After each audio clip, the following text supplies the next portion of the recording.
Anthony Davis, he was the first pick in the NBA draft, a power forward and center who led the Kentucky Wildcats in winning the NCAA championship. He is the youngest member of the gold medal winning men's Olympic basketball team. Welcome to you. Thank you. You're here for the rookie transition program, which is a good program because it gives you guys a chance to make that transition into the NBA. Is that a difficult transition? I'm not sure yet. I haven't really been into the NBA. But I'm pretty sure it's going to be difficult for all rookies. Just getting accustomed to the NBA lifestyle. Learning how to manage and finance all your money. We never had money like this before. Having $3 million, $10 million, $20 million. We don't know what to do with this type of money. So I think it's a good way for us to learn how to manage our money. How to manage the women that's going to be coming at us. Let's try to scheme some guys, for money. And just the business side, of the NBA life. And, on this show, we talk about the business side, so I'm glad you brought it up. How old are you?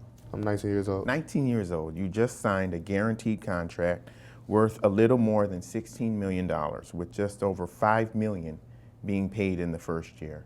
How has this sudden wealth affected or changed your life? It haven't really changed my life or affected me. Yes, I have money, but I'm still the same person I was before I got all this money. And I think that's the most important thing, trying to stay the same. Money changed a lot of people. Has it changed the people around you at all? Most definitely. How? Definitely. I have guys that I haven't talked to in years come ask me for money. Family members that I haven't talked to in a long time come ask me for money. People always think, I'm like the provider now, for them and their families, or oh, Anthony, can I get a couple $1,000? Anthony, can I get this? Can I get that? Can I get a car? Can you buy my family a house? And how do people approach you? See, how do they go about asking for that? They don't ask me. They come to my parents. They ask my parents or even ask my sisters or my grandma. Ask them. And my grandma does a great job of not even telling me this. She just says, "I'm never going to tell you. It's irrelevant." And my mom, my dad, if they feel like it's relevant or think I might want to do it, they come to me and tell me. But I feel that it's my money. I worked hard for it. I came a long way to earn this money, and I think people fail to realize that. They think that since I provided for him, took him to this place, loaned him this money when he didn't have any money, I feel like he should be obligated to give me the money back. But for me to have fame, it feels great. It can be a lot worse. I can be in there getting harassed by kids, to get autographs, or I can be the guy that is walking and kids don't even know who I am. So I'm glad to be on the other side of the totem pole. And you have friends who are gonna be with you just because you're famous. Guys who just wanna just say they know Anthony Davis, just might call you like, just to front in front of their friends, like I know him, when you're really not that close, so you got to be very limited who you get your number to. You can't hang out with all the people you used to hang out with. All the advice that I hear is you're gonna lose a lot of friends in this business, and I think that's true. I lost a couple friends already. So me and some of my friends don't even talk. They call me, I don't answer. Because I already know what they want. It could be as simple as just give me a shout out on Twitter. Once people see the shout out, and they tweet him, how you know him? How you know him? They try to get connected with him to get connected with me. So it's just a long chain going on, and just because we have that fame now, your life can definitely change. And it's really times 10 for your generation, because a lot of the guys who came up, the guys that you looked up to, Michael Jordan, Charles Barkley, all of these guys, they didn't have the internet. They didn't have cell phone, people taking pictures with cell phone. Are you very, very conscious about that when you move about in society? Yeah, most definitely. I'm very conscious of what I do. If I think that it can end up on Twitter or in the newspaper, on Instagram, Facebook, anything that I won't want my mom seeing, I won't do it. Do you have any experiences where you feel like you were caught and not really realizing it, and then it came back to bite you yet? Not really. I should say the only incident is when I was in London, this past couple months, weeks, and minding my own business, walking past a club. It was like 11, 12 at night. The only time we were really free. And I was walking with one of the Nike guys, and we just walking, looking around London, see how it is at night. and some random photographer takes a picture of me walking past this club and say I was coming out of the club. Oh man. So I had on like sweatpants and running shoes and a t-shirt. Like, you can't even get in the club with that type of gear on. So it was just funny, like what guys do, just try to ruin your reputation. And when you were in London, you were with all of these guys that you watched playing that were much older than you. What did you learn from those guys about your transition to the NBA? And was there a player that really helped you out there? Yeah, first thing I learned was, just being a professional, handling all the attention, all the media, everything that goes on, people coming at you, family members, everything. And I say Kobe and LeBron, really took me under their wing and showed me the way. I know LeBron, since I was in high school, senior year in high school. I went to all his camps. College I went to his camp. So in the lockout he came to Kentucky and play with us during the summer. So we really got connected. And Kobe, when I first talked to him, for the first time, we just connected, immediately. So it was great to be around those guys and just for them to show me the ropes and tell me things. They taught me about the game, what to do off the court. They told me save your money, invest your money. A lot of guys after 5 years go broke. Yeah. So make sure you save your money. Like Kobe has a lot of money in various places where when he retire, he's still gonna have money coming in. And I want to be that type of guy. Is your goal to maximize your wealth or to maintain your wealth, or what is it that how will you use your wealth as you grow? Yeah, well, first thing, I want to, just like Magic, he has money in a lot of different businesses and companies, and foundations, I definitely would like to get interested in something like that, take part in something like that, where I put money in foundations and hospitals and, donate, but another thing, Magic, he continually have money coming in. There's a difference between rich and being wealthy. Rich is you have a lot of money. Wealthy you have a constant amount of money coming in. Every day you're making money. And that's the way I want to be. That's always I dreamed about. I think if I keep working hard, invest in the right things, and I think I can be, just like Magic. How do you prepare for that? Because there's so many bad investments that can be made too. So many players make bad investments. So how do you kind of shield yourself from that? And that's what an investment is. It's a risky situation. If a company's doing well, the first 6 months, and after that they can hit rock bottom. So it's pros and cons that come with that. But it's all about risk taking, and sometimes you might hit the lotto. Sometimes you might not. So. It's all about risk, but and it's also having the right team with you. Having a team around you, supporting you, telling you what's a good idea and what's not. Who's on your team? What does your team look like? I have a financial advisor.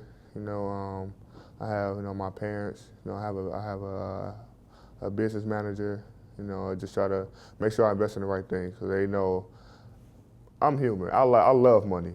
I love it. I'll do anything what I have to do to make money. A lot of people do it. I really wanted to ask you this because it's a profound thing that you're so young, that you got this incredible platform. How much was your first check? Tell me about the experience of seeing that in your account. Oh, well, I haven't got a check yet, so. Okay. Yeah, I'm not sure. You know how much it's going to be? I think we did, one business guy came in and talked to us at one of the seminars. They had where how much you make, times, I think he said 200 or something like that. And whatever it was, I put how much I made, how much I would make, and I calculated how much I would make a month. And it was around $5,000, $52,800 a month or something like that. Okay. That's how much I'll make a month. And just even seeing that, how much I make a month, that's how much some people make a year. Right. And just to see that is outstanding. Like, wow, I never had this much money, especially in a month. $52,000 in a month is ridiculous. So I'm not sure. That's why you have to have the right team, because guys can blow $52,000 a month like it's nothing. Have you made any big purchases that you had to make? I mean, you gotta have a couple things that Yeah, you. the biggest purchase I made was I bought my mom's a house. You know, so that's the biggest purchase I made. I didn't like the biggest purchase I made. I didn't even get my How house did that yet. feel? I felt great because you always tell your mom like, "Mom, I got you. Like I'm gonna put you in this nice house, get you a nice car, you know, do these things for you." And when you actually do it, you know, well at first when you really don't have money, like, you know, that nice house gonna cost like $800,000 that you want, you know. So when you don't have the type of money to do it, you know, it's kind of frustrating. But when you actually have it, you know, you feel good about yourself. I know my mom is safe and she's happy in her new home, driving her new car. You know, now she's good. Now it's time to look out for myself. And now that she has that house and has that car, I can look out for myself now and try to get the things that I want. You know, spend a little money on myself, but at the same time, still try to save some of that money. What kinds of things does a guy want? Every guy in this program has a car before they even have a house. I know all the guys on my team have cars, and we have no place in New Orleans to stay right now. Still looking. But every guy's going to get a car because they think that car defines them. So what did you get? I actually got a Mercedes-Benz, Okay. an S550. So whatever car you're driving, that's how people look at you nowadays. So guys going to get this $100,000 car, $150,000 car, probably $500,000 car, just so people can say, "Oh man." But at some what point he's you have doing. to know when to stop. Most definitely, like most guys about 7, 8 cars. Me, I need a car and a truck. Okay. And I really just need a car, but I want to get a truck because when my family come in to New Orleans, you know, I don't want to try to squish one in the car, you know. So, you know, I think that truck's going to be useful. So I don't really need all these cars. What kind of endorsements do you have now, and what is your vision for endorsements down the line? What kinds of endorsements do you want to do? Right now, I have an endorsement by Nike. That's really the only one, you know. But I definitely want to get in, you know, endorsements that's, you know, global, you know, like McDonald's, you know, Coke. You know, I want to get in things like that with Powerade, so I can be, you know, a global icon. You know, I'm already planning next year going to China, you know, with Nike for basketball, so I can, you know, already prepare myself, you know, for the global market. You know, I definitely want to get into being a global icon because them the same guys who's going to be buying your jersey and your shoes, you know, not just everyone in the United States. And you trademarked your eyebrows because you're known for that. Yep. First of all, what did you trademark, and what was the thinking behind that? Yeah, I trademarked the unibrow. You know, I have one too, yeah. so maybe I should try. Yeah, you know, fear the brow. You know, started in Kentucky where guys, you know, made up all these slogans, you know, for bow to the brow, fear the brow, you know, the brow nose, like everything like this. So, you know, I always thought about I want to trademark. You know, it's mine. You know, I'm really the only one who has it that I've seen. You know, and you know, my agent and my parents thought it was a good idea, trademarked it. You know, my financial advisor got involved, trademarked it. Now it's like, I was actually talking yesterday with one of my former teammates, Michael Gilchrist, and he, like, when we was talking, he just came out of nowhere and said, like, that's worth money. Like, you can never cut it. Like, it's worth money. Like, you will never be able to cut it. He said it's like an icon now. Have you been able to capitalize, or how do you expect to capitalize on it? I wasn't looking to make a whole lot of money off of it. It was just, you know, you have something that's unique about yourself, or just about like something you do.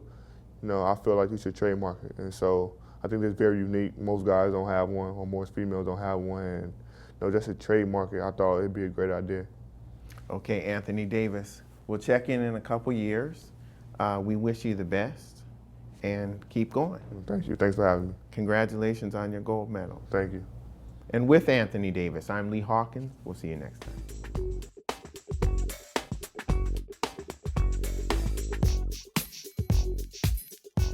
It's not whether you rich today.